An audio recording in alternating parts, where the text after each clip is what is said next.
Okay, don't give me the shoes. We passed our window of opportunity on the shoes being cool. Now they're dumb shoes. One must imagine Sisyphus feeling the sunshine. So a lot of the we mentioned before that Tails Doll is kind of the prototypical creepypasta character. A lot of the old stories involving Tails Doll have something about can you feel the sunshine playing like backwards or ominously or something like that. I guess because it's such a happy song that the exact opposite must be an evil, dark song. I was looking into it a little bit. Some people theorize that it's from this weird remix of Can You Feel the Sunshine that played in Gem's collection. Which, okay, maybe. But also, like, just in general, I mean, Living in the City is Tails Doll's song. Yeah. Always seemed a little forced, though. The weird screen from, I think, Sonic CD. The surrealist screen that's like has I forget if it's even accessible or not, but you probably know the one I mean. Yeah, it's where he's got a very weird face. Yeah, that one I could understand people being freaked out about more so than Tails Doll. Tails Doll apparently stems from an inside joke on fan forums that, to its credit, was from 97, so it was fresh when this game was new.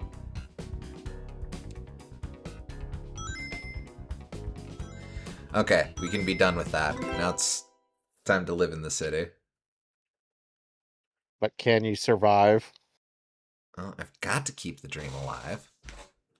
There are so many damn fine things to do.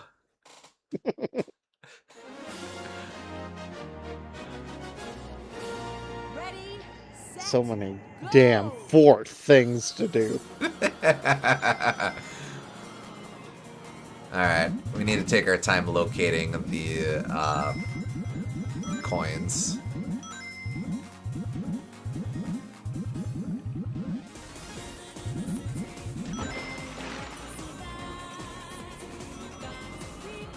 Kinda wish I was Knuckles right now.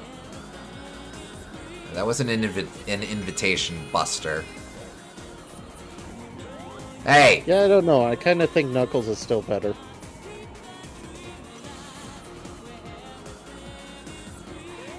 Like, Metal Sonic is certainly high tier, but So many damn things to do.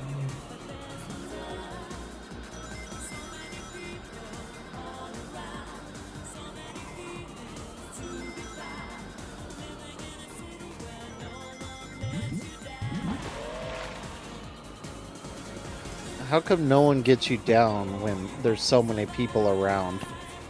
Like, it seems like there would be more people to get you down.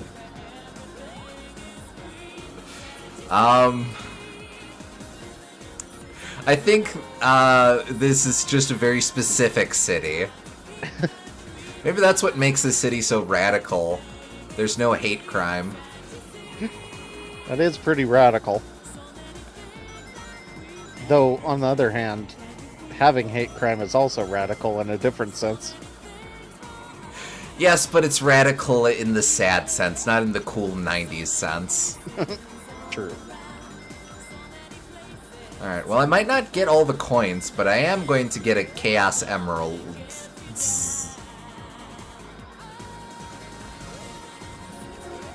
Oh, wait, no. Okay. Dream alive. And to answer your question from like an hour ago, Will, I think you might be onto something with Radical Highway being in Radical City.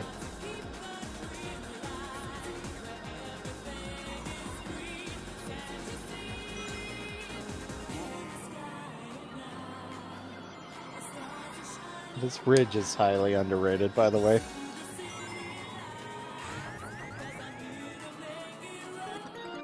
Also, explicit reference to the skies at night. So there you go. Can't make it time of day. Well, fuck me, I guess.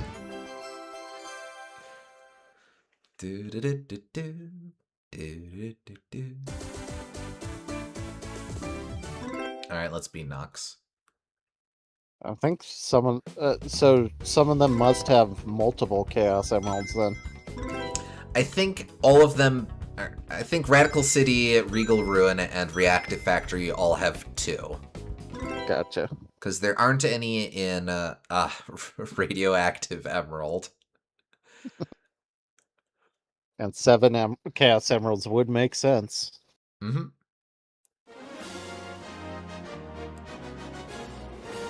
Ready, set, go! Oh, yeah, and again, we're back to the regular characters. Yep, that's true. So another reason why Knuckles is better. Because these other 4 besides Tails just royally suck shit. I'm just going to take my time, honestly. Okay, so 1 here. It would be a lot faster if I took the Emerald path, but I no longer have to take that Emerald path. Funny how that works. See you later, Will. Alright, see ya, Will. Thanks for joining us for a bit. Mm-hmm. No. We'll run over the Sonic mural. I think it's supposed to be a pinball machine, which I do appreciate them trying to keep the pinball aesthetic Sonic's always had to some degree. Yeah, that's a pinball table, and then there's a roulette machine that we bounce up. Yeah. It isn't Sonic without some pinball inspiration, I suppose. Yes. Can't you see?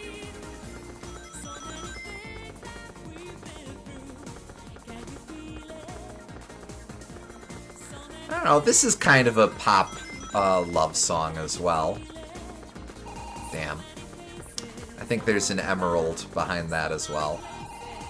I mean, it's a love song if you're, like, in love with the concept of a city, I suppose. No, she's talking about the city that they've lived in.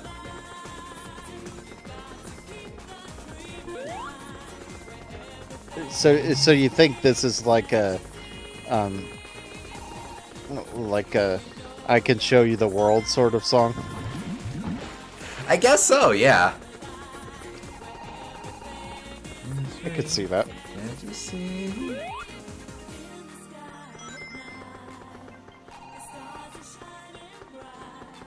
Alright. Nope. Why? No! Oh. Right. Platforming. I wonder if you could have always done that. Probably, yeah.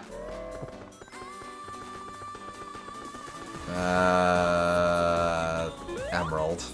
Well, that doesn't do me any good now. Oh. Oh. I was briefly excited. Did you get the emerald? I did. But I'm about to lose it. You got no Chaos Emeralds. I guess the answer to my question was no. But in a different sense.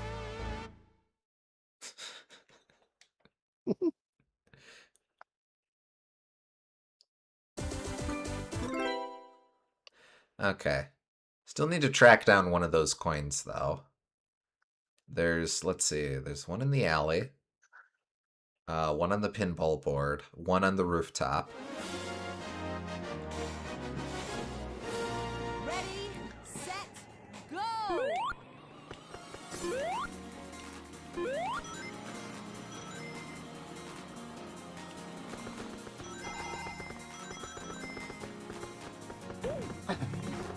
So if I drop down here, that's one.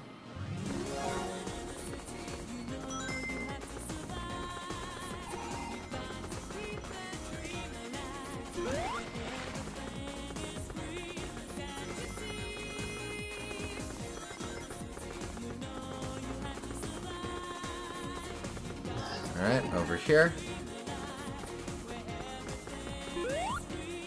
I guess maybe the speedrun is slightly more interesting because you would have to get the Chaos Emeralds at the same time as you get the coins. Don't have enough rings for that one. Yeah. Yeah, that I think would be neat to see. Just having that level of mastery of the game where you can just pull it all off at once. Uh-huh. Alright, rooftop. What am I missing?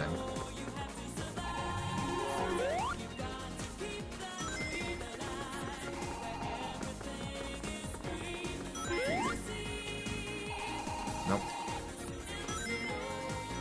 In the city! You gotta love someone that can sing harmony with themselves. Yes. Is there one down here? No.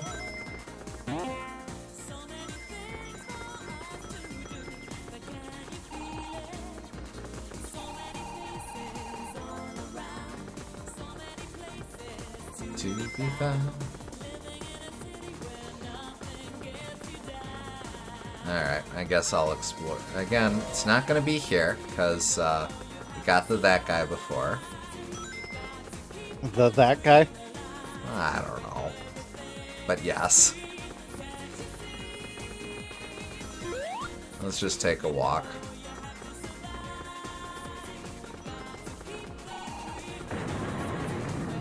I think that was hardly sporting, Dr. Robotnik. Well, that would hardly be sporting.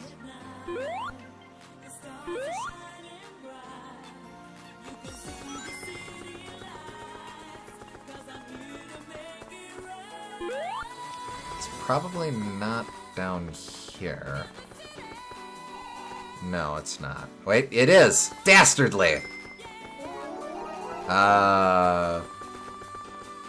Yeah, no shot of me getting it. But, now I know.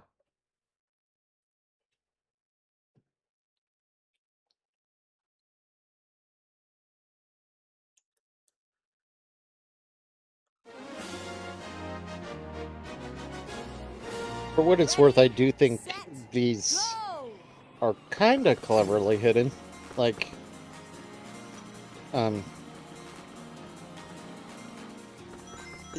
in a vacuum, some of them would make like decent gem locations in a Spyro game or mini game locations in a Donkey Kong Country game or something. They're skillfully well hidden, yeah. Yeah, definitely agreed that it's the team has definitely gotten a good sense for these level layouts and what would be interesting, what would make for interesting places to put stuff. Yeah, it's like they made the tracks and they're like kind of oof and all over the place, but like the second pass where they added all the stuff to it, I think that second pass is pretty well done, all things considered.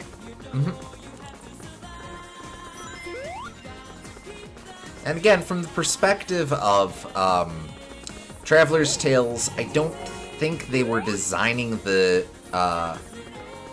actual level layouts. They just designed the gameplay. Damn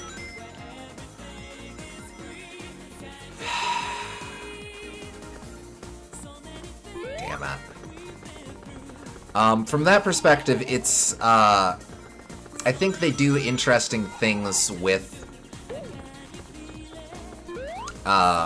or it's really kind of interesting to look at them, I guess, commenting on someone else's world design. That's kind of fun and interesting. Yeah, they did the best with what they had, I guess. I'm still gonna lose the emerald, but it's at least... Never mind.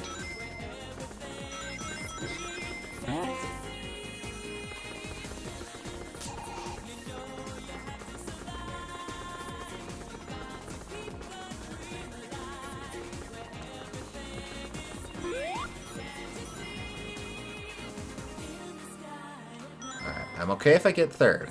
I want third. Third is a good place to be.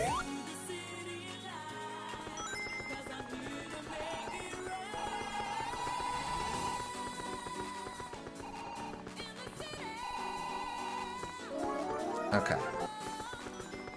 Yeah.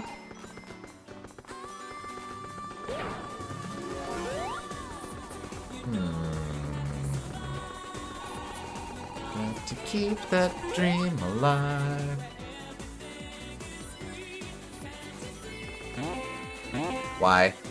Okay, it doesn't matter. As long as I get third. Eggman's gonna shoot you. I got second. Okay.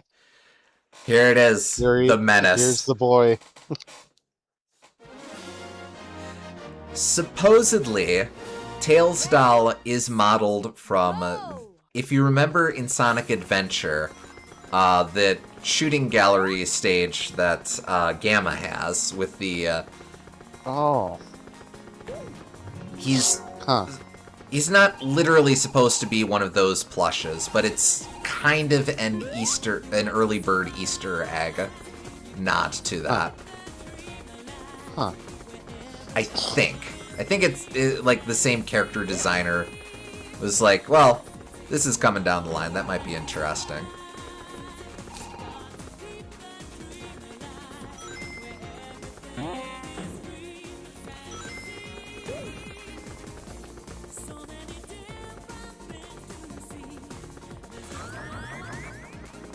He just looks like Hobbs as seen from the adult's point of view, to be honest.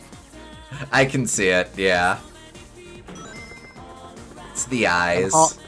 And Hobbs would never murder anyone. He's a friend. Agreed.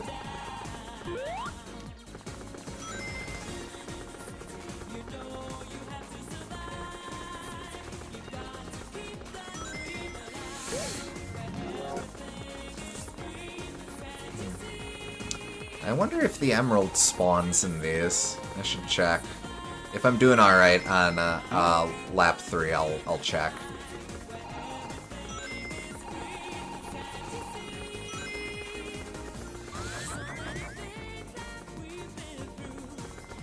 Yes, give me the goods. Ow, why? No! Damn it!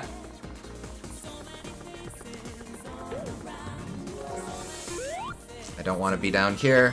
This is the dumb loser path where only dumb losers go.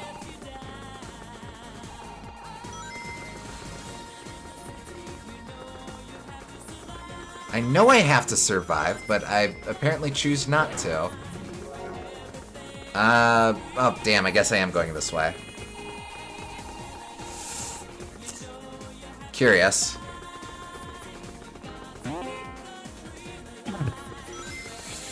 I could maybe see Hobbs play smack you a little if situation called for it, but nothing more than that given his nature. Exactly. He That's what pounces, you but want. that's about it. Just dead. Okay, but will it give me the emerald? I don't know. Yeah, I don't know. It didn't say either way. It is a mystery. Your failure and your success canceled each other out. Now you're in a quantum Schrodinger's state where you both collected it and didn't collect it. Load data? It did not give it to me. Okay. Wait, but it also didn't give me the other emerald. I guess I didn't win. Okay. That's okay. No, wait, no, yeah. Never mind, I'm getting confused. Anyway, lame, but also kind of neat, but also lame, but also Tails doll. Remember, kids, when you die, you will see Tails doll.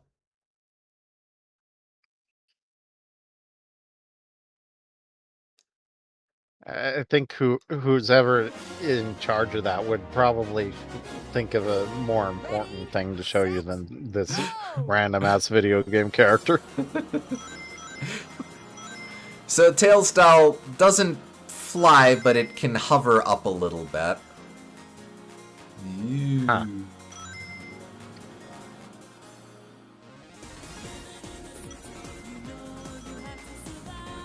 You might control better than Tails. It's okay. It is a bit stiffer, so that helps a bit. Mm-hmm. But yeah, since we're playing with unlocks, I have to worry now about Metal Sonic just absolutely molly-whopping me here. What I don't understand, or running though, into a wall, I guess. You do you. what I don't understand is, like, why did they invent Tails doll and Metal Knuckles if they all have unique animations anyway? It's not really saving resources. For funsies? I guess. I mean, designing characters isn't the difficult part. Animating it, sure, but like this isn't a difficult animation to do. He's just kind of teetering back and forth. Yeah. But they could have had, like, Fang the Sniper in here. Yeah, that would be the dream, especially since he canonically has a hovercraft vehicle. The Marvelous Queen or whatever. Yeah. And I don't know who else, admittedly, but...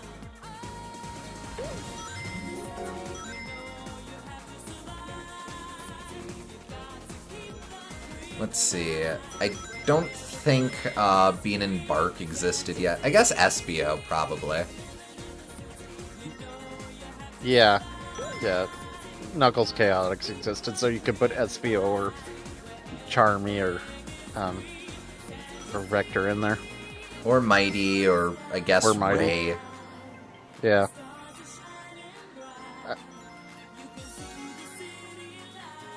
Ray, they wanted to pretend doesn't exist for whatever reason. Rip. Actually, that wasn't so bad. I guess Tails doll might have the sauce. I think he's a little better than Tails, honestly. Although, might be level dependent because Tails can fly really high. Yeah. Alright, well, we're doing just fine, so let's get some emeralds in Regal Ruin. Yep. Should be 2. I know where 1... No, I know where they both are. But I'm going to need a bunch of rings. Yeah, we're almost done with this game. We just have 2 characters to unlock, and then we've done everything, pretty much. Yeah. Yep. Like I said, short game. Yep. Even by SEGA Saturn standards. Like, I knew it was short, but yeah, this isn't even a 2-session game.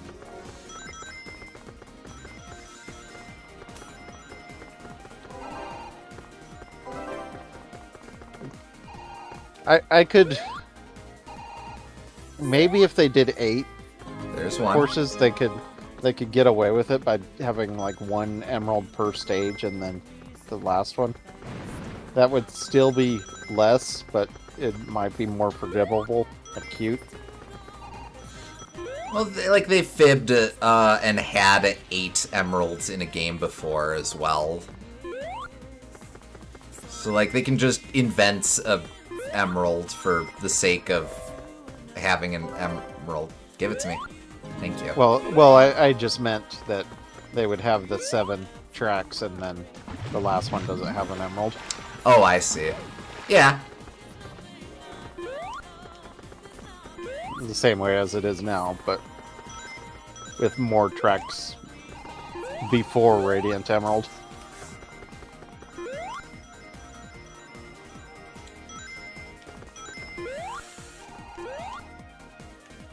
Maybe they were trying desperately to get this out before Mario Kart 64, which I guess they managed. I do think this was on a bit of a rush since you mention it. No, I don't actually want to be up here. No. Oh wait, I can just do this.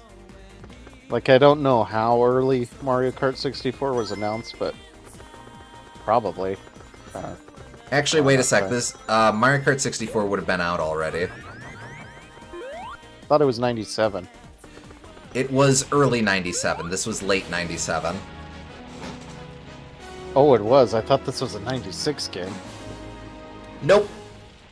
Sonic Yikes. 3D Blast was 97, and this was before, or that was immediately before this. Yikes. Yeah, it is 97. For some reason, that seems worse. Nah, I feel that. Like, Diddy Kong Racing and Mario Kart 64 would have been the same year, so... Yikes. Oh, and it's late. It's late 97 too. North America was November 18th. Yeah, this would have been the Christmas release. Yeah. Ready, So, set, yeah, go. Mario Kart 64. Alright, That- we gotta track down the... Oh yeah, and distance. Mario Kart 64 was 96. It wasn't was- a launch. It wasn't a launch game, but it was launch window. I think it's a Final Fantasy VII situation where Japan got it... well, no, because Japan did get it. Oh yeah, Japan did get it first. December 14, 96 for Japan and February 10th, 97 for the US. Okay. That's it.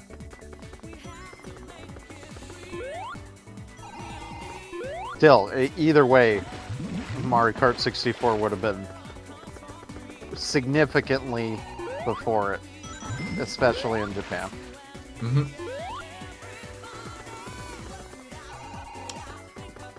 Time to work it out one more time, but I have to head out for another busy day tomorrow. Good night, all. Alright, good night. Thanks ya. for joining us, Jared. Yep, see ya. This is a very annoying coin. Diddy Kong Racing was 21st of November in Japan and Europe and 24th in North America. So,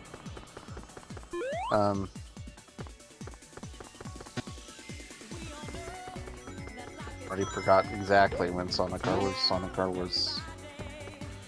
18. Yeah, so...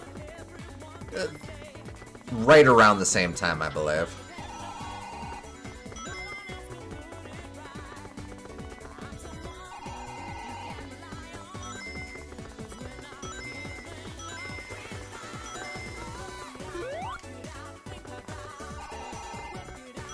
What do you suppose there is to think about here? Yeah, Diddy Kong Racing would have come out 6 days later in North America and 3 days... Wait, actually...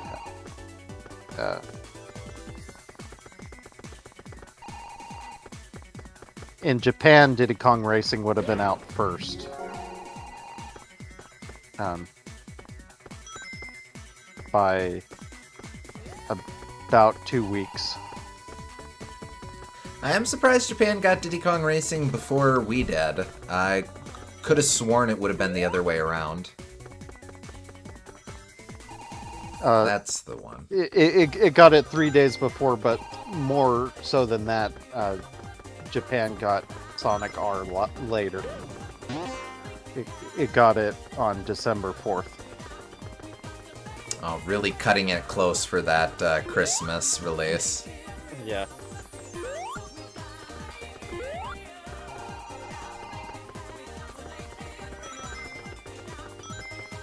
And in Europe, they came out on exactly the same day, Alright, there we go. November That's 21st, 1997. real console wars moment there. Yeah. So I rescind my previous compliment to this game that it might have inspired Diddy Kong Racing in the idea of it having this open-ended structure with alternate objectives. No, Diddy Kong Racing did that independently. And this game just happened to have a similar concept and did it a lot worse. Now that I'm thinking about it as well, Diddy Kong Racing kind of had a rushed development cycle since it was an emergency release to for Nintendo to have something for Christmas of '97. Yeah. Like it Rare had been was just a miracle company in the 90s, seriously. To turn out that good, considering. Like, it had been in production as RC Pro-Am 64, but the Diddy Kong Racing rebranding and ground-up rebuild was done in 4 months.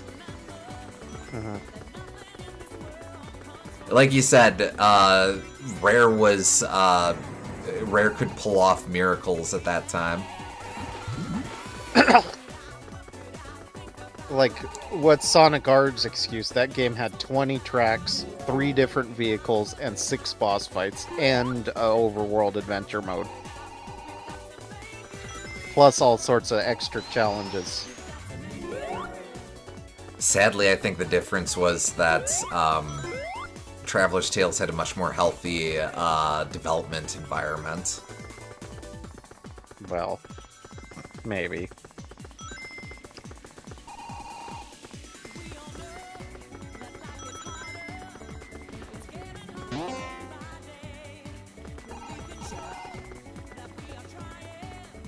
But Rare couldn't have been that bad to work for,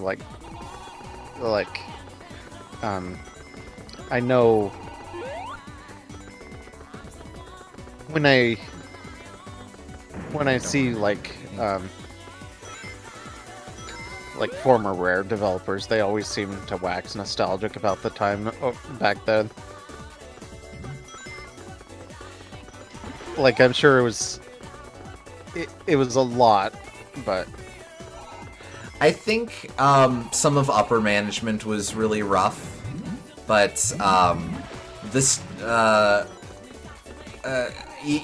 I've seen once or twice that there was a bit of a disconnect between how beloved the games are these days versus internal culture regarding them. But at the same time, you definitely get the sense that the teams and the culture of Rare's internal teams, there was definitely something there. Oh, I didn't want to go this way at all. Damn. it was probably a lot of work, but at least they do feel proud of the game, so. Yes.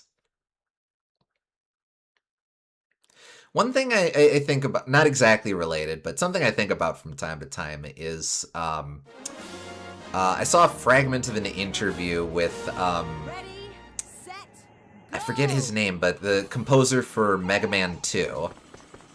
And it was like 10 years ago or something, but fairly recent-ish interview. And the interviewer says something about, just makes his throwaway comments about, well, you know how beloved your music is internationally. What do you think about that? And the composer said, this is the first time I've ever heard that. And it's just kind of a, well, really? You've never gotten a compliment for your music? And it's like, no, you're the first one who's ever said anything. Wow. And, like, to me, that's insane for Mega Man 2 of all games. But Yeah. the Back same- then, especially, developers didn't get much credit, so they Yeah. might have already been well out of the industry by the time that they started getting appreciation for that sort of thing.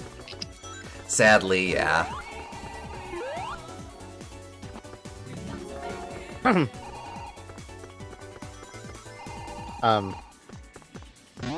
Also of note in Mega Man 2 is that Crash Man's theme is the only level theme in a major key. Oh, that's right. I think you told me that once before, and I had to kind of run through the whole thing like, really? Da da da da da da da da. But,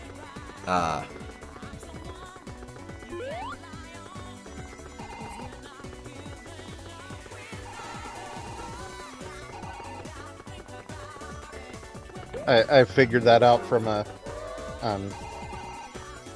video of 8-bit music theory. He mentioned it once, and he said like the recipe to make a Mega Man song, as all like you take a rock song and you translate it to chiptune and you put it in minor key, and then it said, and sometimes, and what about major key? Well, only for you, Crash Man. The joke was something like that.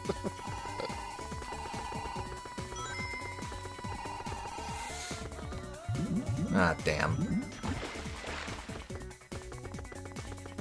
Alright, that'll do. Here we go. Knuckles versus the cooler Knuckles.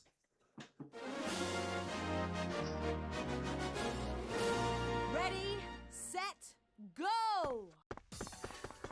He looks more like Knuckles from behind than Knuckles does. Wait, why does he get a custom theme?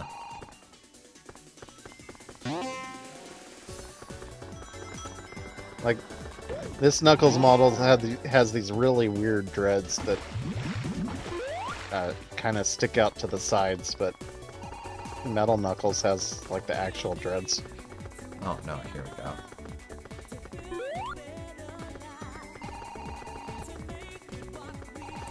Yeah, it's weird that this Knuckles has pointy dreads, but the other actually has, you know. Yep.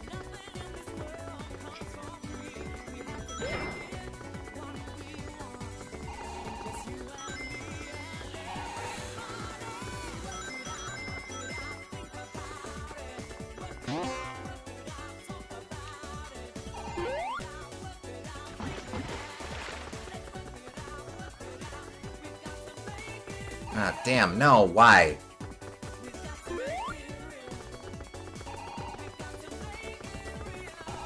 Wow, he's way ahead. Yeah, I don't think I'm catching up. Maybe I should be like tail style or something.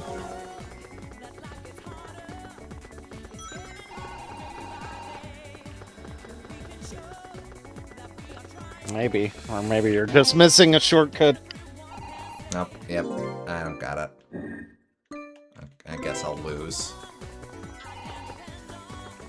Well, guess I'll lose.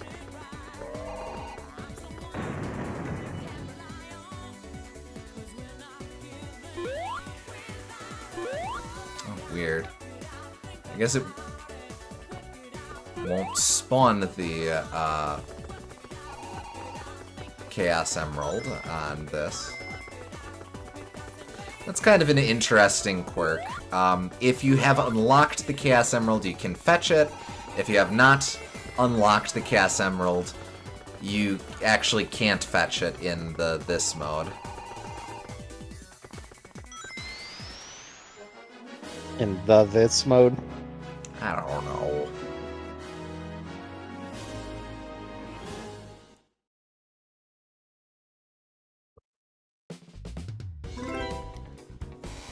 Alright, yeah, let's be tail style.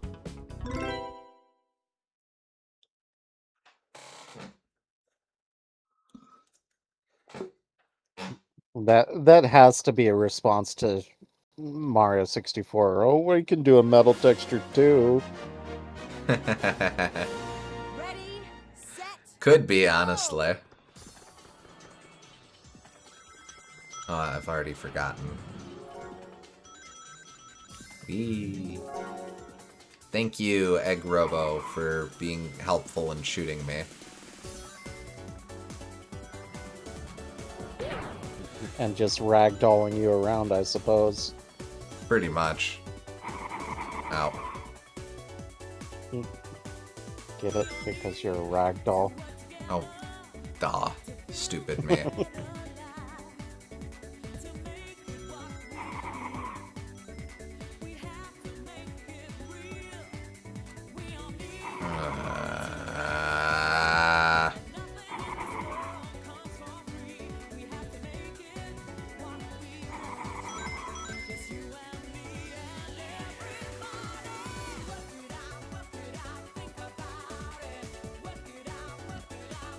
Okay, so obviously this isn't a Sonic R specific thing, but I always think about this type of thing in video games. Damn it.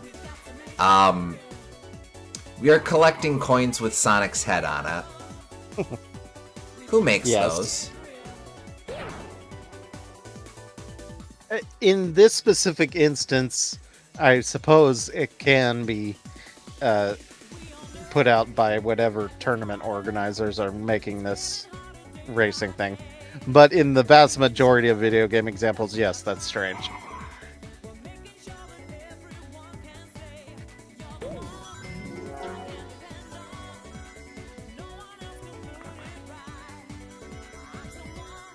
Don't, come on, turn, turn, turn. Thank you. Tell us the lesson that we should learn.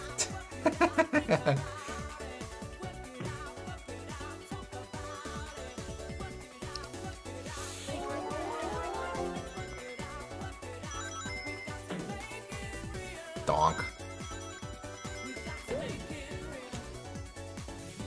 Got to make it real. Got to make it real. No, why? Stop! Don't! Damnation! Okay, fine.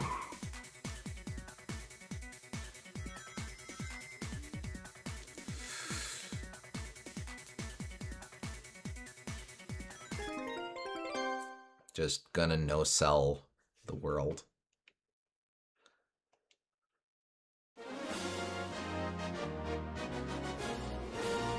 ready, set, go! It does kind of pivot on a dime once you start using the pivot on a dime buttons.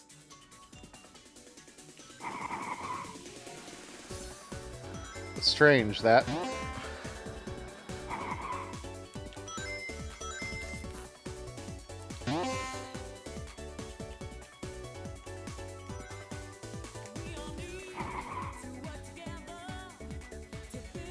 Is he on the... No, I'm... No, damn it! Go!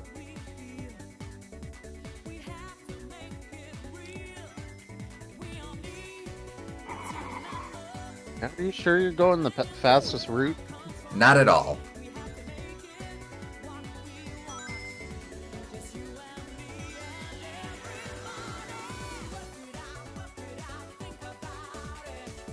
I do know that that skip I'm doing in the middle is correct. But some of the other branching paths I'm not sure about. Why?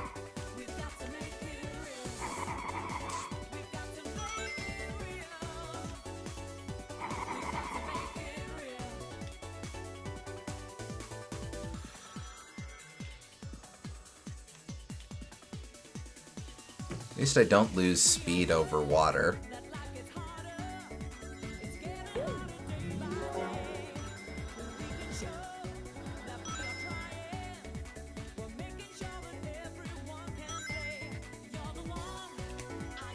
I don't know if that turn actually is correct, because on the mini-map it looks like there's another one even earlier than that. The one in the middle, or? Yeah, see that little... It looks like ID You need to go down the D, and you've been going down the I. I see. Yeah, I'll try that. Oh, right, I have to fail. Okay. Dead.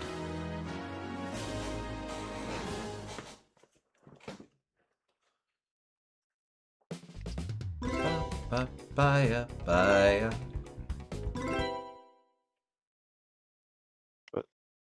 Any particular reason Amy's theme stuck it out in your head?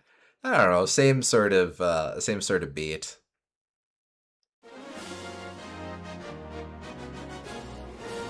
Ready, Next time we hit the set, menu, just go! think that with the music.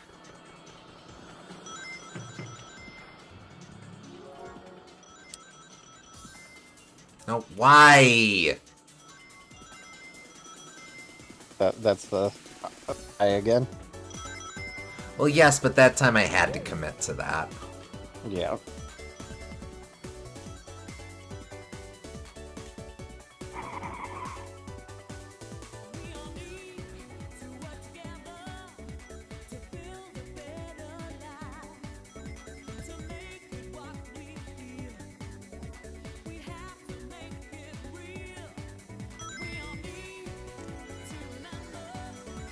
Wait.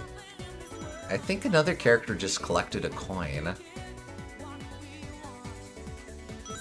Like, not really, but... why? Damn you. Okay, thank you. Goodbye.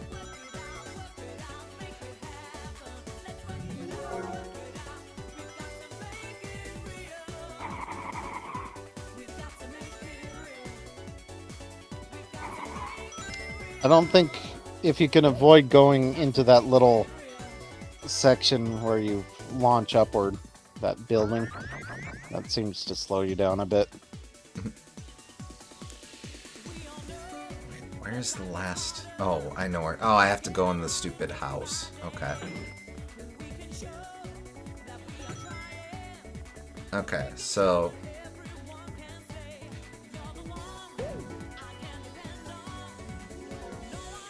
No, see, I do have to go here because this is where the D lets out. Oh. Damn, stop.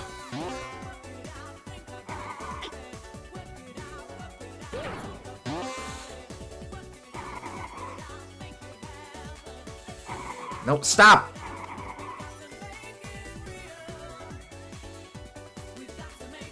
Okay. Now this detour I must take in order to get the last coin.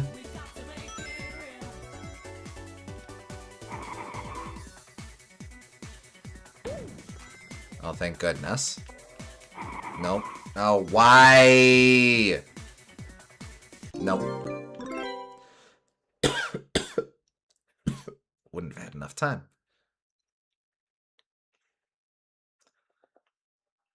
Well, maybe next time we'll make it real. Maybe if you Ready, find a set, go! high thing to glide off of with Knuckles, that could let you skip some of the level design. Like, I know you can glide off of this thing. Why?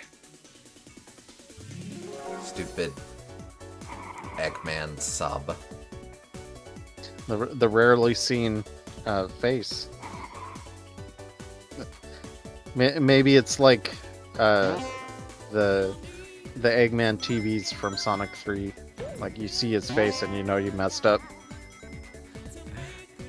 Actually, yeah, you might be onto something there.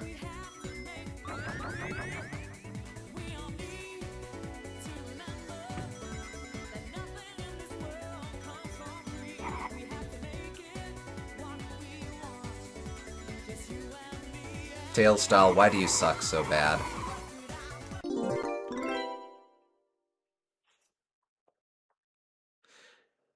He's mostly great. It's just because he's hovering, he can't stop.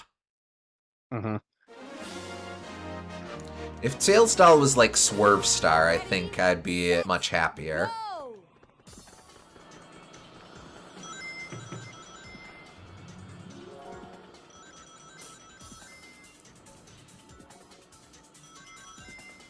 Okay, we can work with this. Yeah, the eye is definitely the play.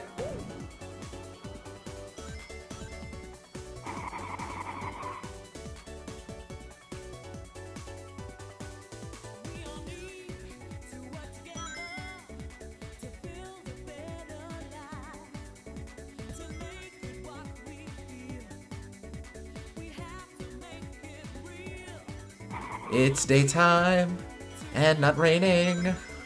This is why it looks like this. No, no.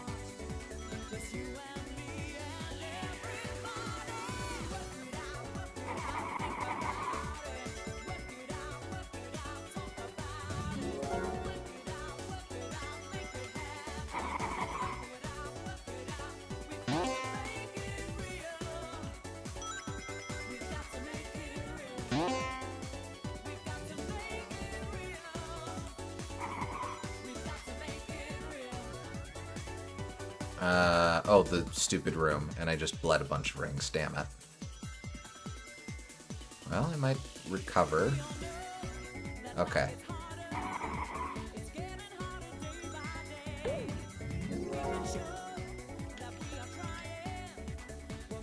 Work, work, work.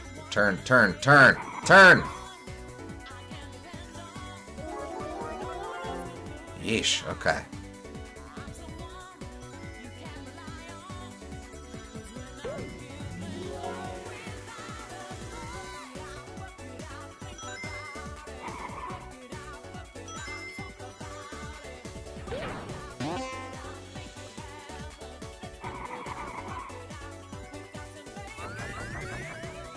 Don't do it. He didn't do it. Good. Although this route might be a little lengthy.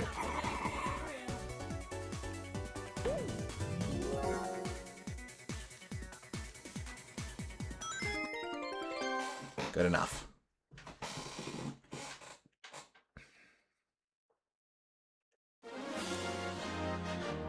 All right. Ready, set, go!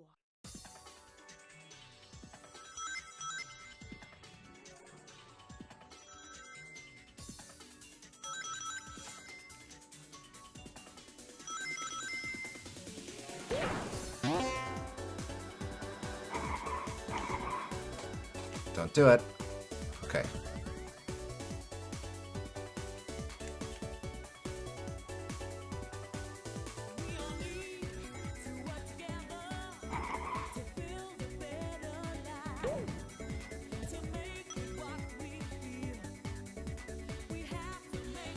Yeah, definitely the lower route.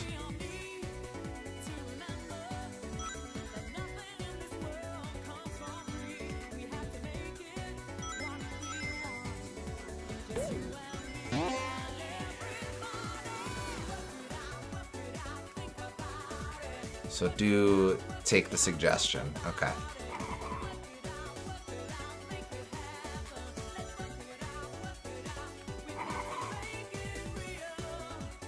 Much better. Okay. That's the play. Yeah, yeah, that's the shortcut you're looking for.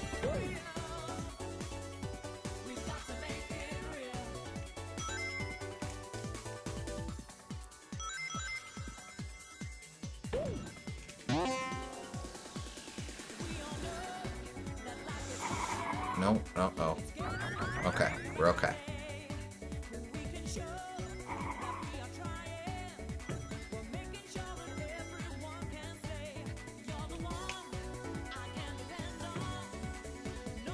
There we go. You just had to jump over that little ramp into the water. Yes. Alright, now we just need to grab 2 more emeralds. Let's try it with Metal Knuckles.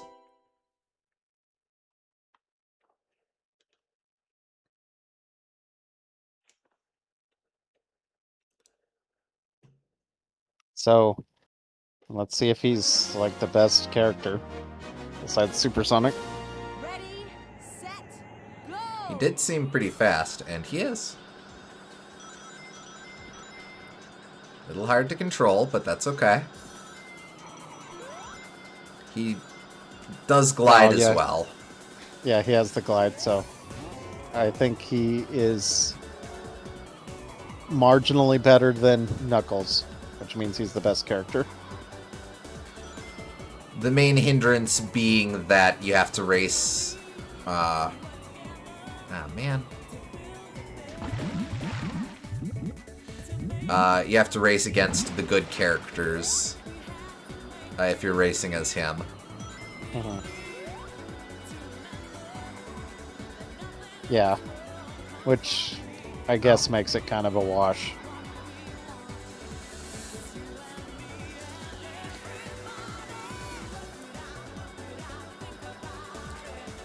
But he would be better in multiplayer. I believe so, yes. Alright, let's grab an emerald. Give it to me. Oh, it shoots at. Where does it shoot at? Why would you shoot it there? Oh, and I don't have enough juice for that one. Why did I go that way?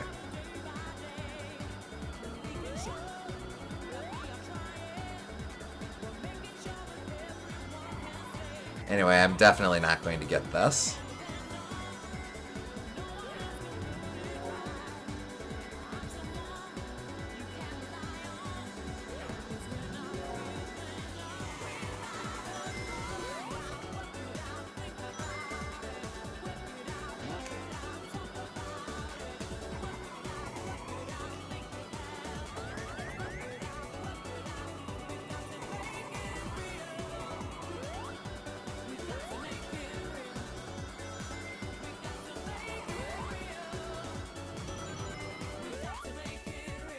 Well, second. I mean, you recovered more than I expected.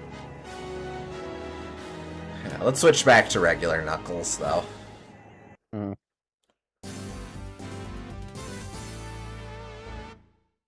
No.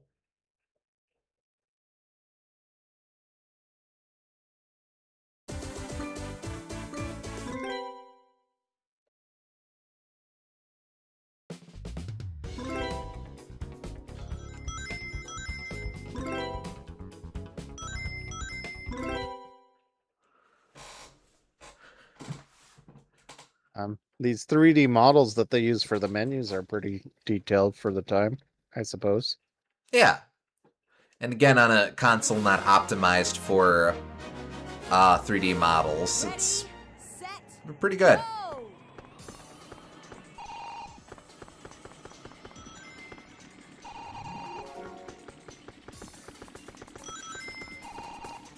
go!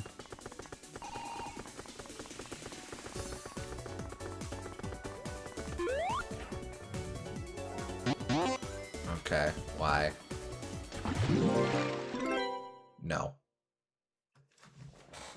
I'm not going to work it out. Patently refuse to make it real. We don't have to make it real. Ready, You have to make it real.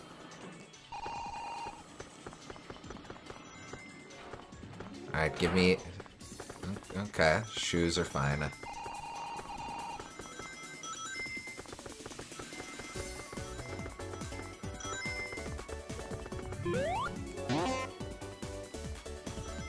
What does the bubble shield even do, actually? Okay, well, I'm not drowning. But it goes away. It's not a very good shield.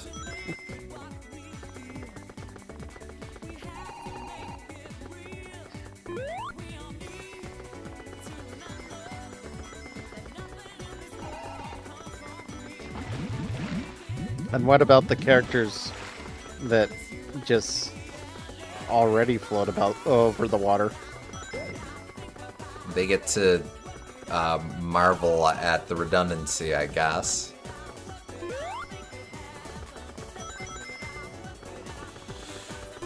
Okay, so this time around, I open the gate.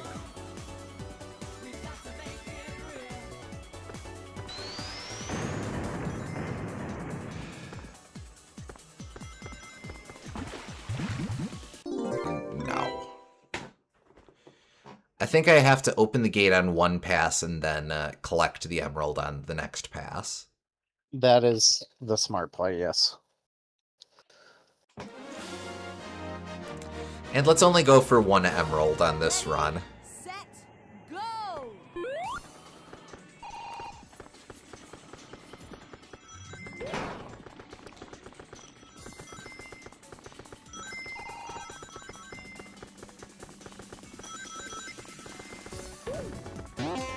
Not enough, so I'll just mosey.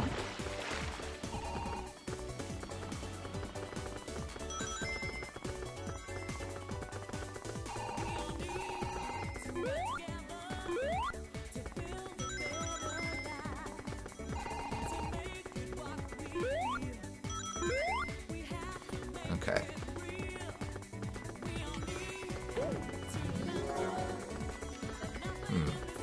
I mean, if the game gives me a bunch of rings, I guess I can go for both of them. Okay, come on. Open! Open! We'll be back. Oh, see, Sonic figured out how to ignore level geometries. I think this OST would make a really good workout playlist. This one in particular you would use for like impact training. On supersonic racing you would use for cardio. I would absolutely agree with that, yes.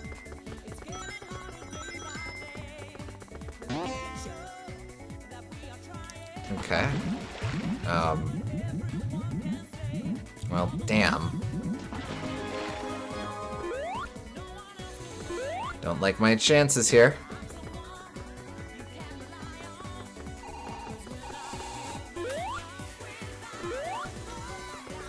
Yeah, no. Sonic has it. Damn. Can't believe Sonic figured out how to play the game.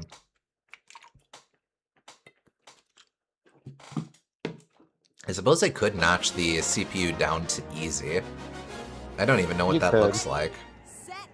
Go. You could, but why? You almost beat this game. Pretty much, yeah. Just curiosity, I guess. I guess you could also ratchet up to hard if you really wanted more out of this game. Maybe that's the real play. Is that how you keep it real?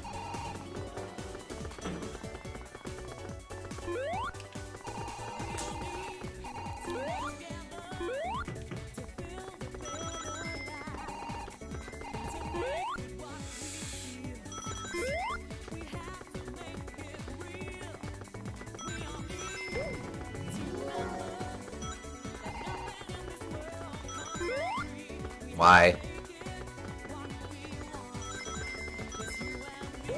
The physics decided to take a rain check on physicsing. I suppose the expected play is that you tag that after going through the loop-de-loop. But again, why would you?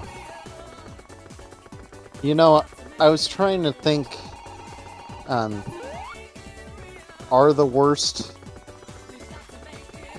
Are the best tracks in this game better than the worst tracks in Mario Kart 64? In which case,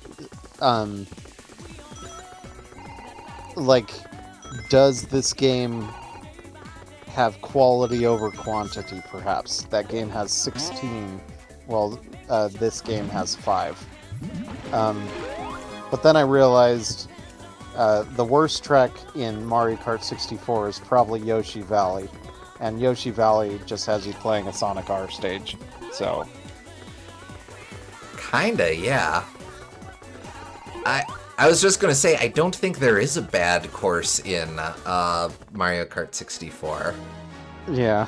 Like, Yoshi's Valley is a bit weird because it's more of a solved problem than the game lets on, but Yeah.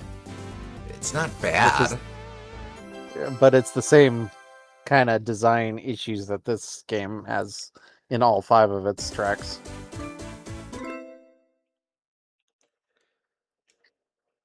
Yeah, yeah.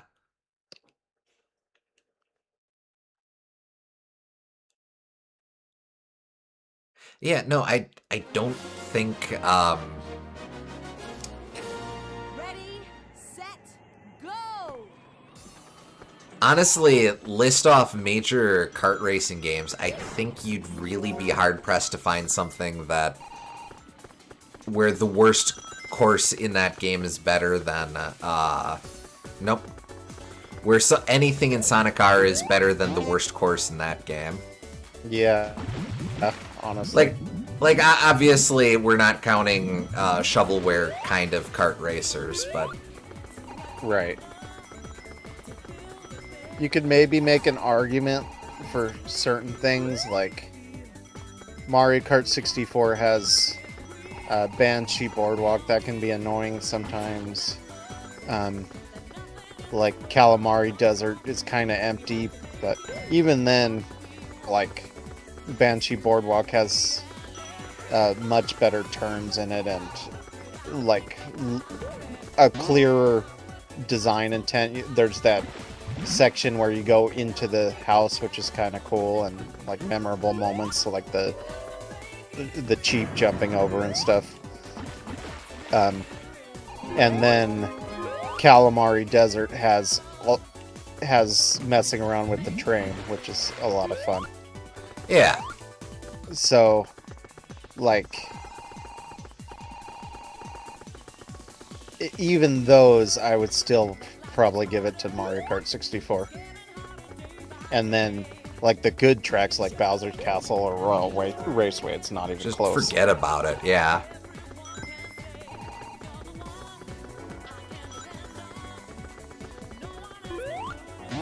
Oh, come on. Okay, came on.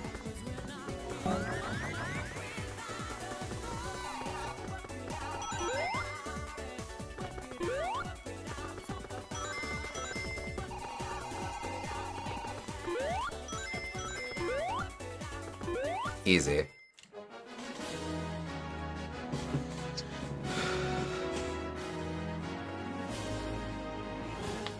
I like Amy pounding on the dashboard.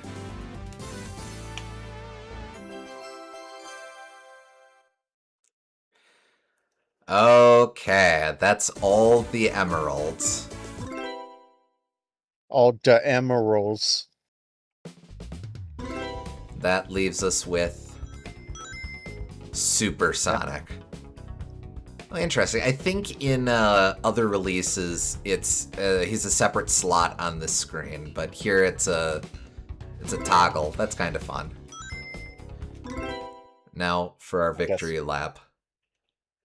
Yep. Oh, neat that Supersonic is reflected in the image. Oh yeah. The true finale. Ready, set, go!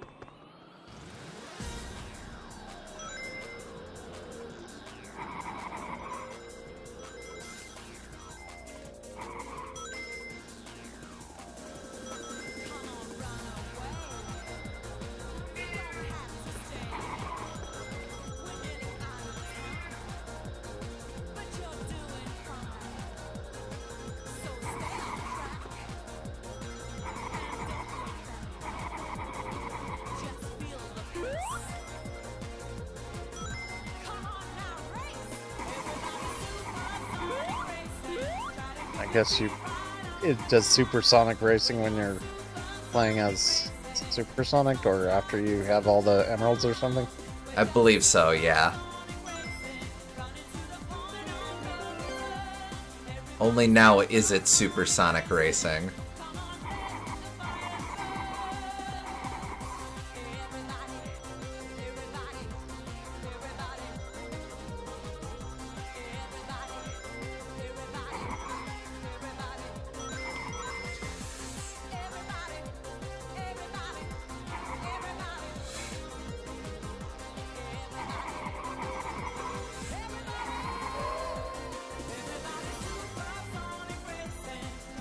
Aha! One of the others opened this path up.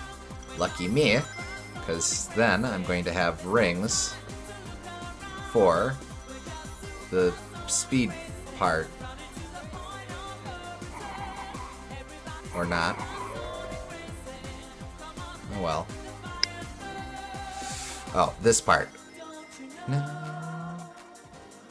really have to go. Damn it all. You missed the fucking boost.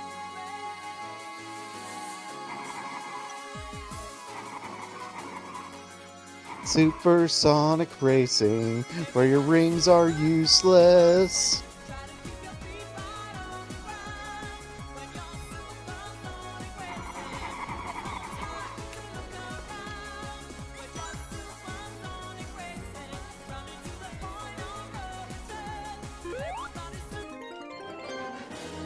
Everybody soup.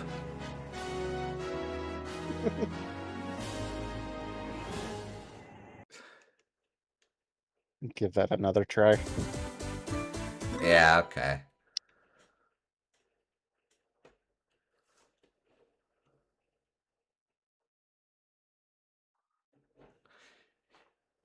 I think if you did a run where you unlocked Supersonic but none of the other characters, Set, go. might be fun to just stomp the starter characters as Supersonic here. Uh-huh.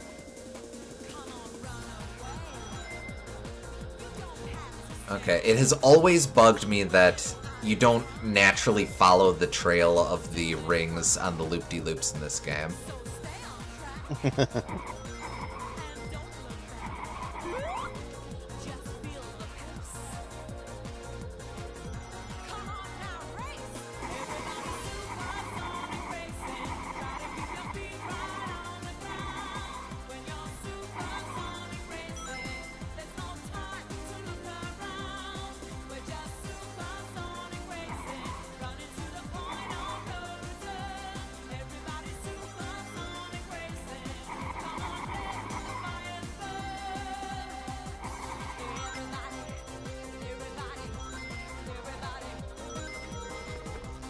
Yeah, like, what is that? What even is that motion I was doing there?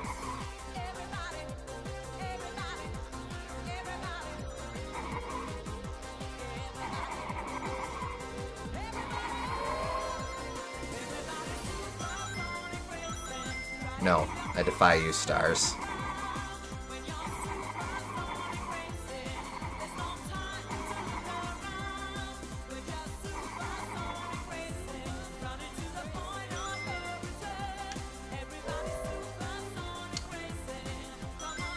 Okay, let's actually hit the thing this time. We have to go to the mall.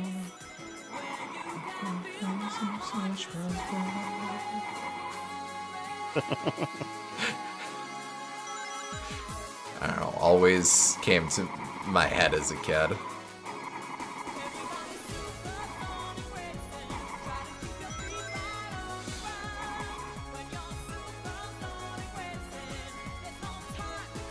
Oh, come on! I mean, this song is in Smash Brothers Brawl.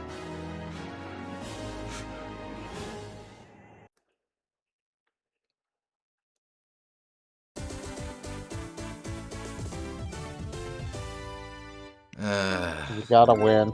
Yeah. Okay. We gotta have some form of closure, even if we make it ourselves. You're saying we've got to This is make the it final real? boss.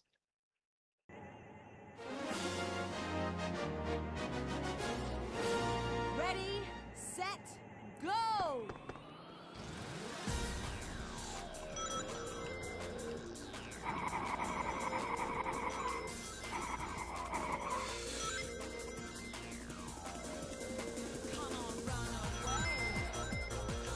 I don't even get the collisions at play here, because he clearly is going through rings but not collecting them on those loop-D loops.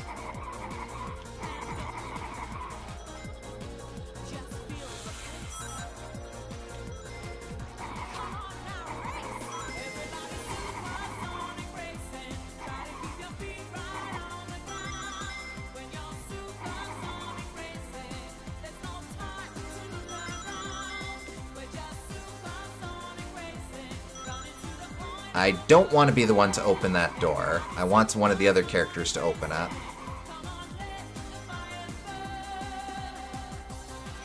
Unless it's not open by the last lap, in which case I will open it.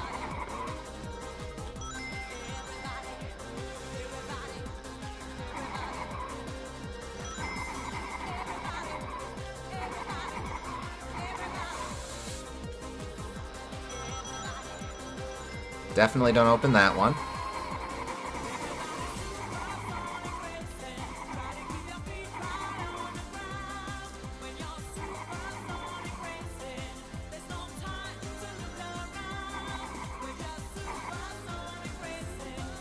Ah, man, I am gonna have to open this one. Alright.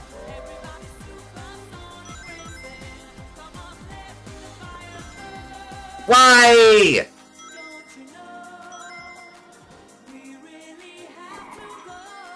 I think you. Yeah. I'm feeling my pulse race.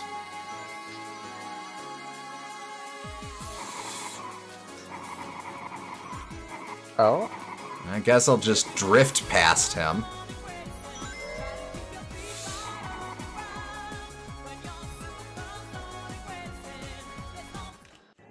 Okay.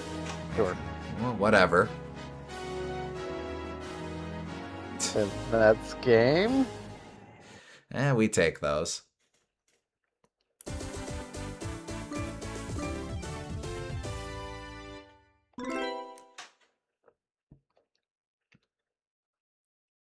The true end. Oh, why Sonic's pissed.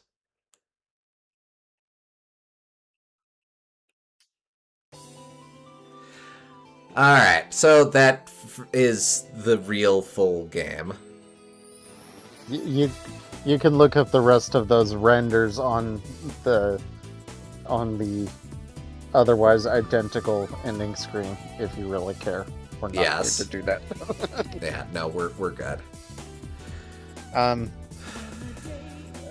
So, what to say about Sonic R that hasn't been said? It is a mess. It is needed more time in the oven. It's charming, cute in a sort of way, mostly carried by the soundtrack, obviously, and a couple ideas here and there that are cute. But how do you feel about this game versus Daytona USA? Because I think that's an interesting question. This game has that game obviously controls better, and I think it rewards mastery a lot better. I think that it's more challenging in a fair way. I think that the controls make more sense. The 3 tracks it has are designed a lot better. This has more of like the immediate appeal of that a kid has, that a kid would want out of it. It experiments with different objectives. It has 2 more tracks technically, and it has different unlockable characters, which is kind of fun. I don't love either game, but I could kind of go either way on which one I like more, because devoid of any like surface level stuff, I would say Daytona is far and away the better game. But like surface level stuff is where a lot of the appeal of this game is. But you have to realize that like the games have a lot of similar strengths and a lot of similar flaws. They both don't have much content. They both have very good soundtracks. And they both control like cars. Maybe one more intentionally than the other. But so yeah, what do you think on that? Because I could kind of go either way. First, I think that's a much healthier comparison than this versus Mario Kart. Yeah. Second, I think that's a fair point of comparison, or a fair comparison to bring up between the two. I think Sonic R's appeal is a lot more surface level. Yeah. If you really get into it, you get into it because you like the music or the characters and literally nothing else. Yeah. At the same time, Daytona doesn't have characters, but it does have great music as well. Yes. I will also note that we played the worse version of Daytona USA. There was a re-release later that fixed a lot of the visual issues that where there's actually draw distance and such. And even then, Daytona, even the version we played is probably more technically competent. Like the pop-in is really bad in this game. Yes. Outside of the technical wizardry to make the level geometry even possible, like there's more room for improvement technically in this one than I think in Daytona. Yeah, I agree. I think Daytona wanted to be a very specific thing, and within that specific context or those specific parameters, it's perfectly fine. What? Why? Also, does Sorry. this game even have staff ghosts in it? It does. Yeah, strictly speaking, we never actually looked at time trial mode. It's getting late, but I guess we can stick our head in real quick. Normal, reverse, get 5 balloons, tag 4 characters. Oh, I have heard about tag mode. This is weirdly a lot of the creepypastas revolved around playing tag mode as Tails doll. So I guess let's oblige.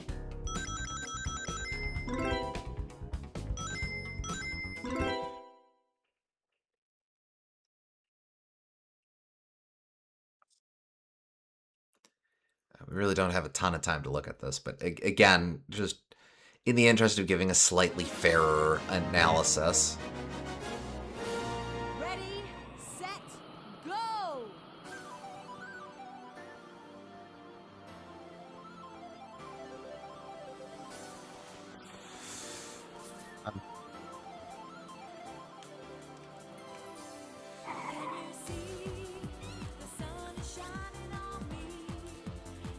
Yeah, the way some of the creepypastas went, you were supposed to, if you tagged Supersonic as Tails doll, that was what gave Tails doll the power to escape the video game and steal your soul.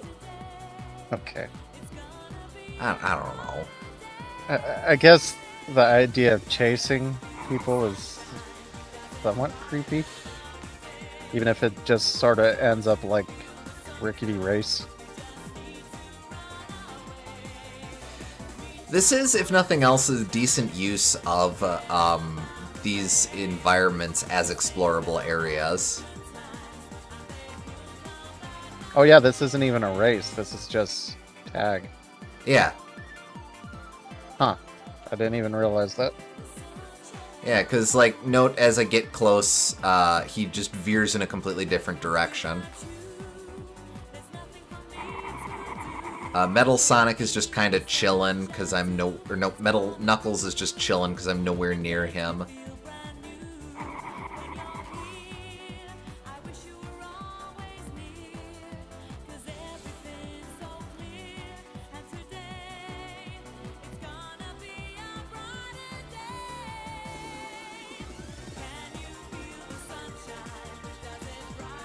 Oh wait, no, he's not chilling. He's just stuck in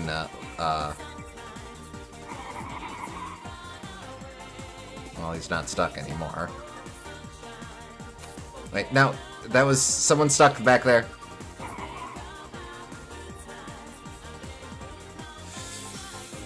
Ah, man.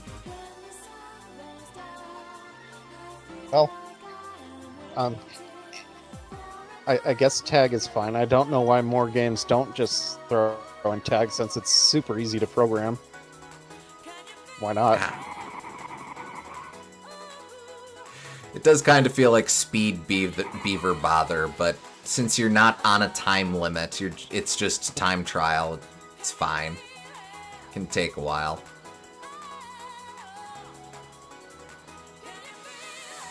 Ow. I mean, I'm imagining like playing Mario 64 with tag might be entertaining. Yeah, or like some of those Mario Odyssey online hacks. Yeah. Tag would be an easy thing to implement. Hmm.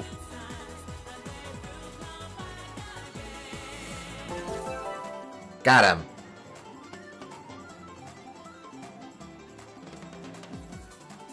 You ate his soul, I guess. Not that a robot has a soul. The music changed too.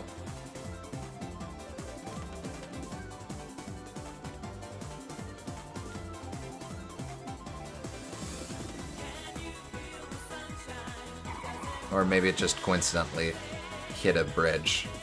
Ow, why?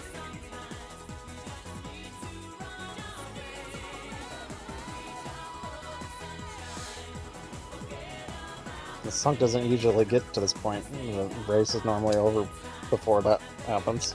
I think that's it. It's lasted way longer than it usually does.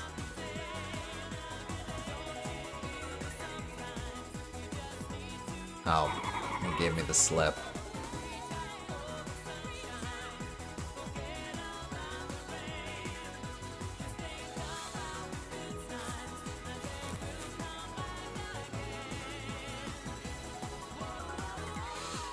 Oh man, I whiffed the chance to steal his soul.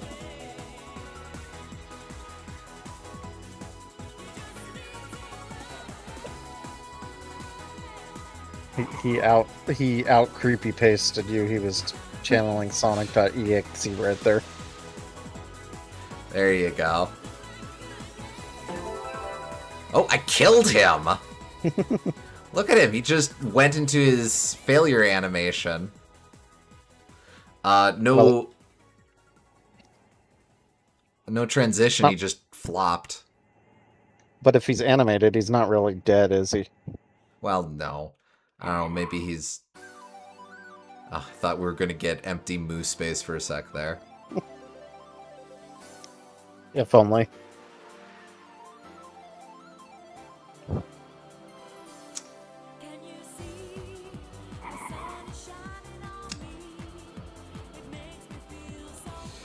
Ah, man.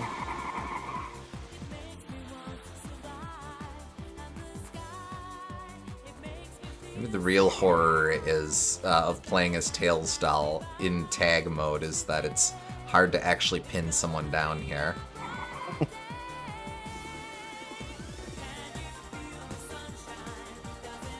Scarily bad controls. Ooh. He punted him away.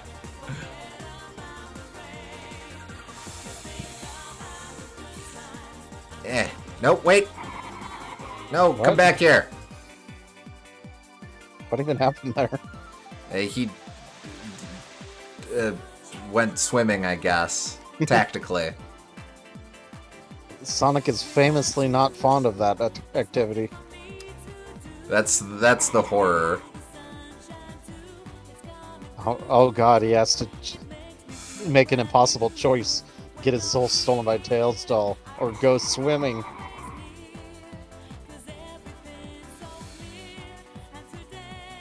No, I don't want to hang out in the forest. Ow, why?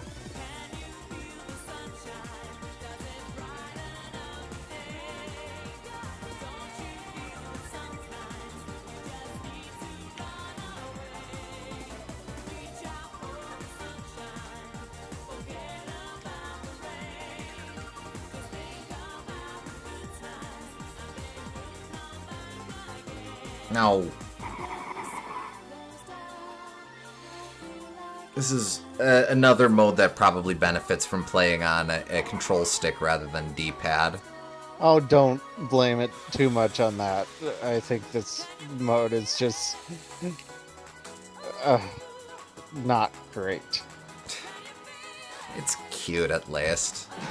It's cute, and like they're so desperate for content that like it's probably a good idea that it's here, but like, yeah. I don't know if I would say that this is fun, per se.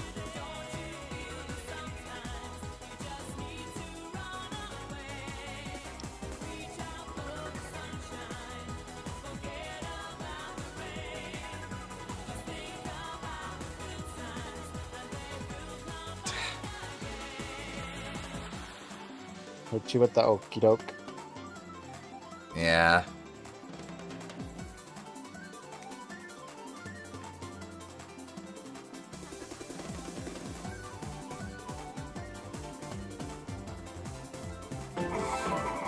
There, I killed Sonic. Aw man, aw man, aw man. Can't believe it got my soul ate.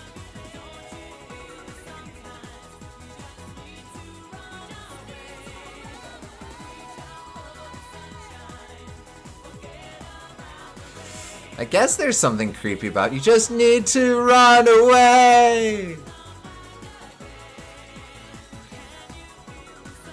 Take that clip out of isolation and you have a horrible imperious command. Stealing my soul is way past cool. By which I mean it's not cool at all.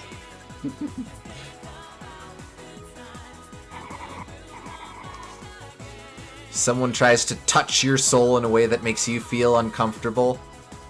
That's no good.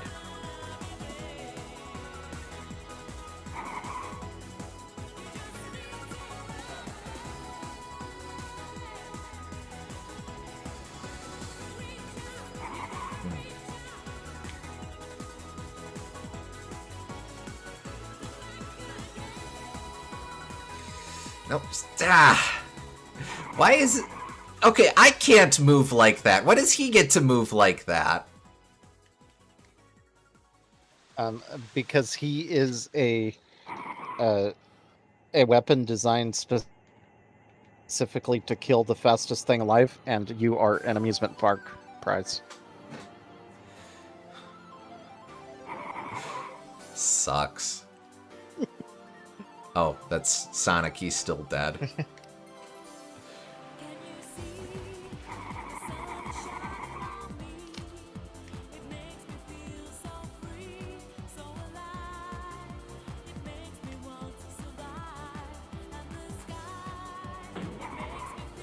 I mean, okay.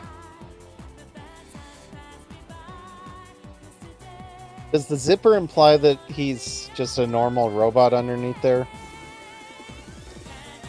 That's my interpretation, yeah. He's a plush exterior, gadgetry in the inside. So he isn't really a doll at all. He's just any other robot. Yes, he just has a doll aesthetic. Though I think the crystal on top is supposed to be, like, his power source.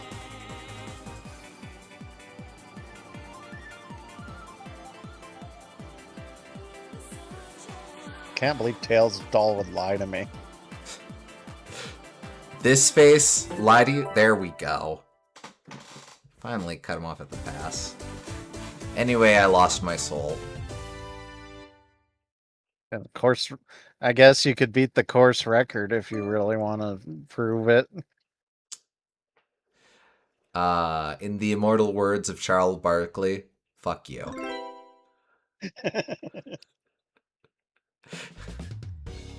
Did you find all the library cards? Fuck you. What other modes are there? Get 5 balloons, reverse, normal. So reverse, that's mirror mode. Obviously, we don't need to see that. Normal is normal. Get 5 balloons. Do you have What? to? I guess that's just time trial, but you have to collect balloons, which are probably in the same locations as the coins. Let's test that theory.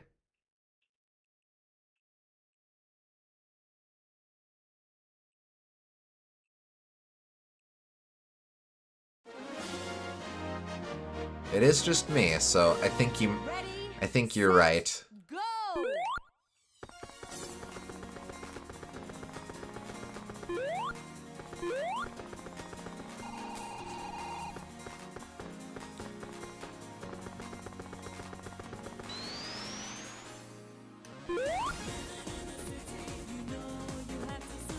No. They're in slightly different locations. Okay, that's something.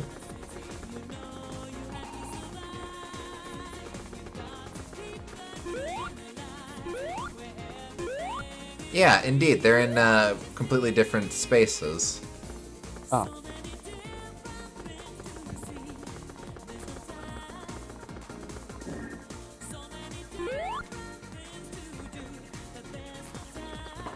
Well, largely different spaces anyway.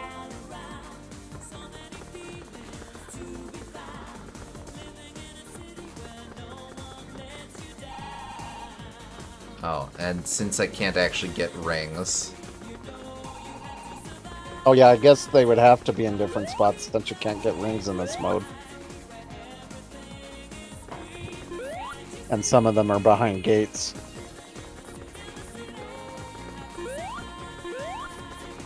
I guess there's more of a reliance on subverting the environments than literally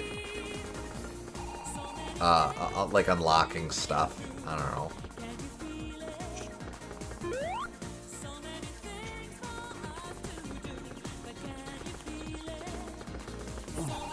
Yep, still nothing there.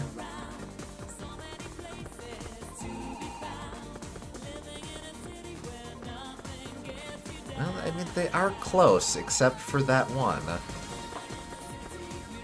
I don't know, it's not nothing. It's just barely anything. Yes.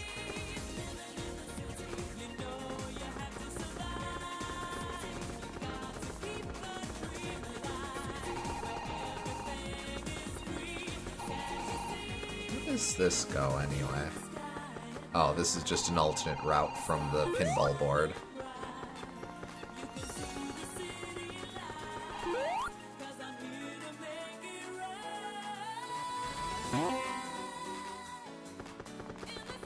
Oh, and this isn't a race at all. This is just find the 5 balloons. Correct. More attempts to make this into a sandbox. I guess.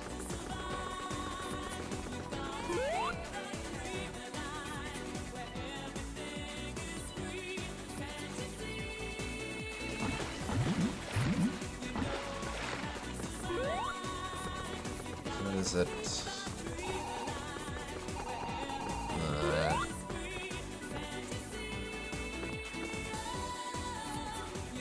Well, okay, so what if I do go where it would be in a... Why? What? I didn't know you could land up here.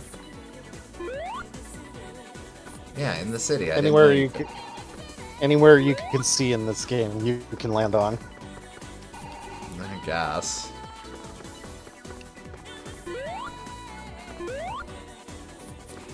Yeah, nothing there. The hierarchy of 3D worlds in video games. It first there was Sonic R, and it would never be bested. Not by Skyrim, not by Breath of the Wild, not by Grand Theft Auto, not even by Lego Island.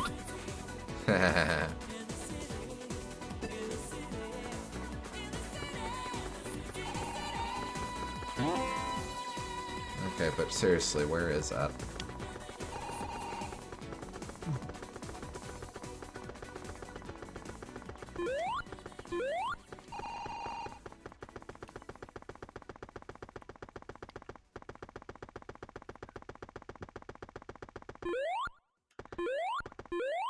Have I missed a route? I guess technically. Oh, wait, go back. Is that a route? Oh no, it looked... when you were going around this corner, it kind of looked like to the left there. You might lead somewhere. Oh, nah. Alright, so this takes me down to this area where there was one before.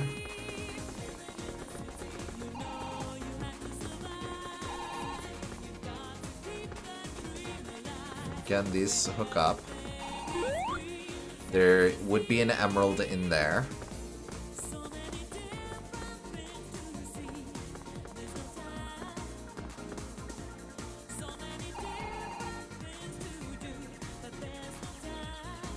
Why is that in?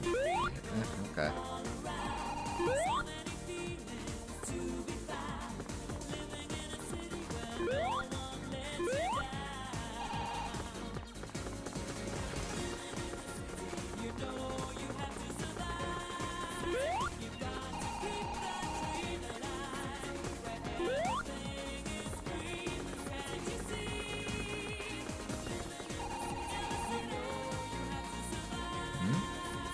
Now, unless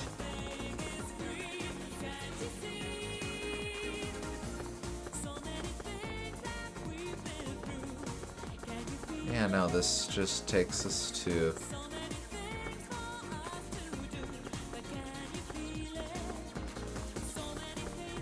that area.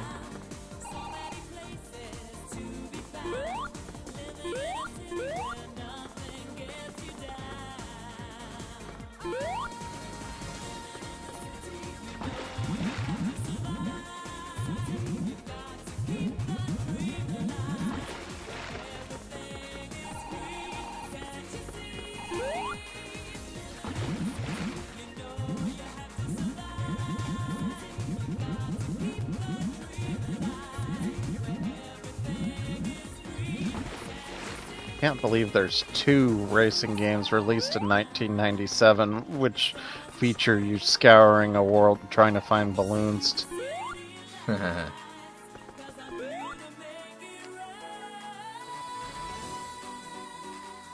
Is it down one of those rivers? I wouldn't think so. Unless it's like hidden in an extremely specific spot underwater. Which just feels really douchey.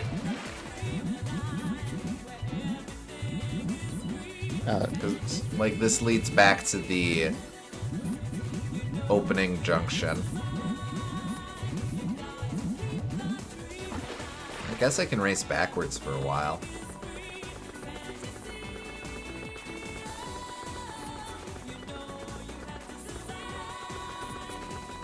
There was a balloon on that left path, so I know it's not there.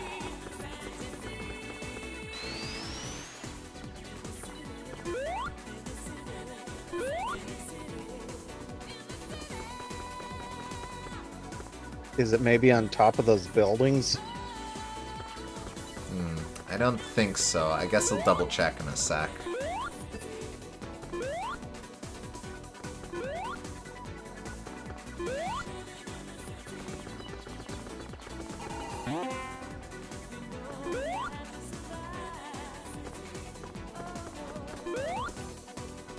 Yeah, I'm not able to get over there. Ah.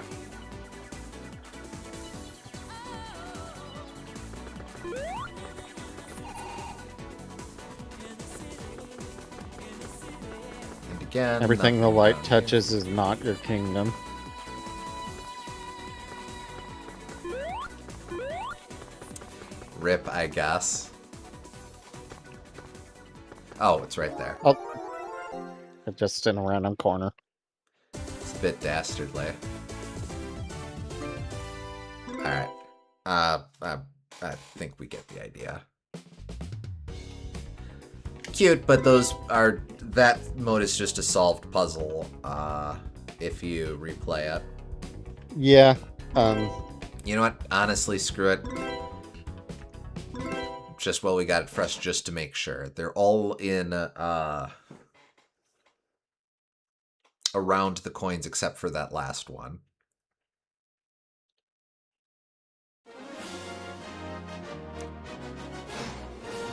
Ready, set, go!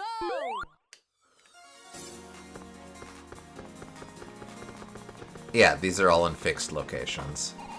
Yep. It's not a roguelike mode, I guess. Would have been very rude, but I had to check.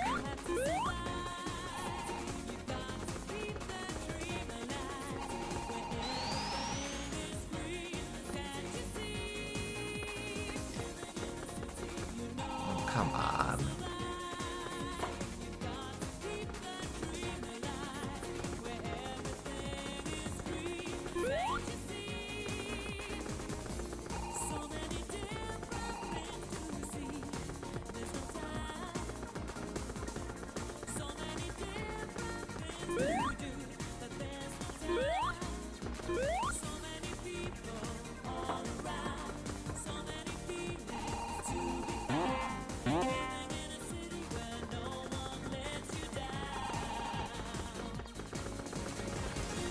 Still doing alright on time.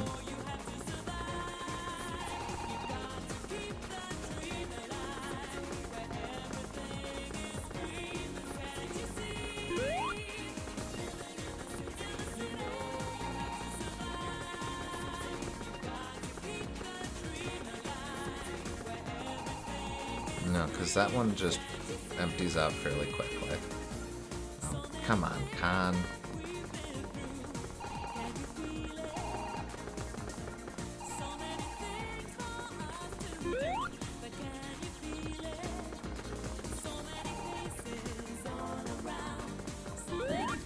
No, it's not this one. Damn it. But if I do get down... No.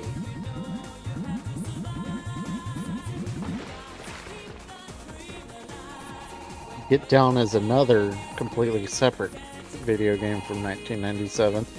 Heh, that's true.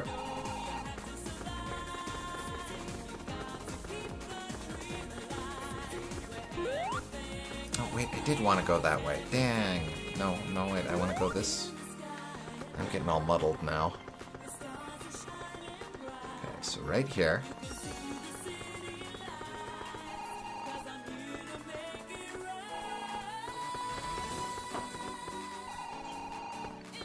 And then the last one is the stupid corner one.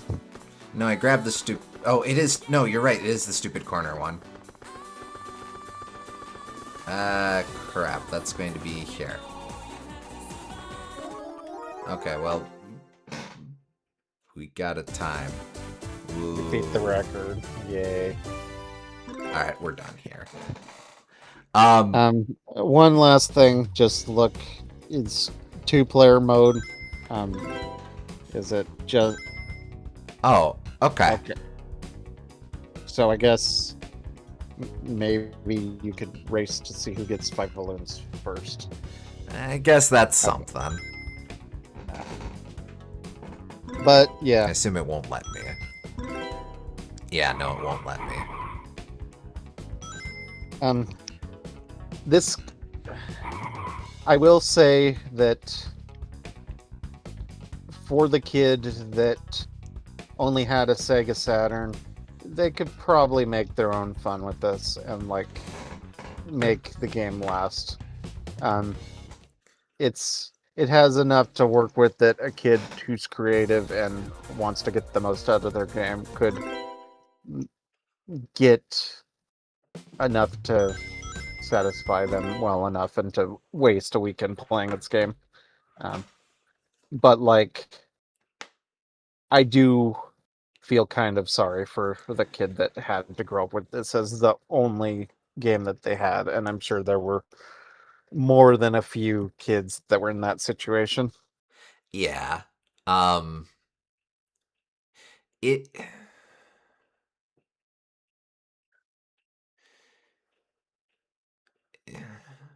if you get this with something, this is another example of if you trip and acquire this game, it's fine. But Yeah. like I said, I encountered it in Gems collection. In there, it's great. Mhm. That's the best context to get this in. As a solo release, good lord, no. Yeah. Um, that being said, not as infuriating as Bug, of course. Um, No. where do you Probably. take uh do you take this over Clockwork Knight? I think is the question.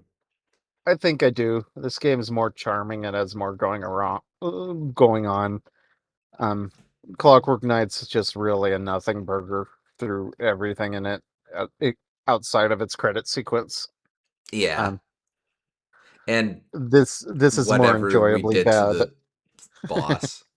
Yeah, this is like enjoyably bad and has the good soundtrack and like there's enough like experimentation with the game that you could waste time with it if you really wanted to.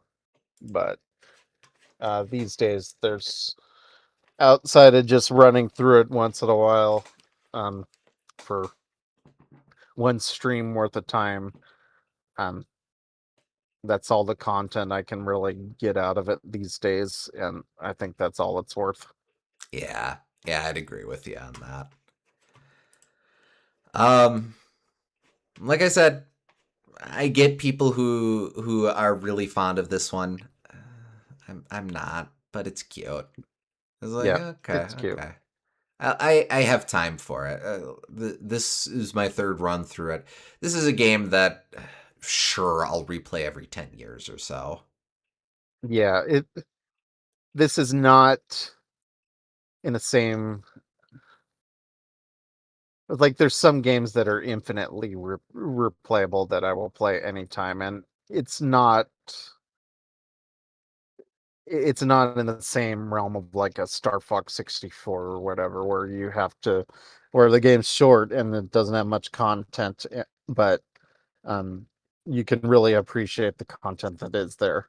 Hmm. I don't think the content that is here is very good, but it's funny and um, it does exist in a certain design space that's unique, and I guess this game scratches an itch that other games do not, even if it's a very uh, ironic and maybe not even a very competent itch. It is a different sort of game, at least. There's probably um, someone could take this concept and make it into something really interesting.